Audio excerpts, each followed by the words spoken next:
बगैर गुस्से के। ये ह्यूमन नेचर है भाई। आप लोग अभी ये चीज़ें पढ़ेंगे ना जब, फिर आपको आइडिया होगा। वक्ती तौर पे इंसान बड़ा इमोशनल होता है, गुस्सा के पीर साहब ने बड़ी जज्बाती गुफ्तगू कर दी, ये कर दिया वो कर दिया। मुझे किसी से कोई फ़र्क नहीं पड़ता, क्योंकि मुझे पता है कि मैं रोज़े माशर, ऐसा नहीं है कि मुझे बुजुर्ग मेरे खड़े करके पूछे कि तू तेरी ड्यूटी लाई की पैगाम देता है, तू खुद बेअमल से अगले ने भी बेअमली तो दसदा रहे।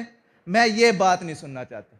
मैं चाहता हूँ कि जब मैं सरकार की बारगाह में हाजिर हूँ, जब सरकार के सामने आऊं तो वो मुझे भी कहें, और ये मुझे कम से कम ये जरूर कहे कि तूने अपना हक अदा किया है। गुस्सा हजार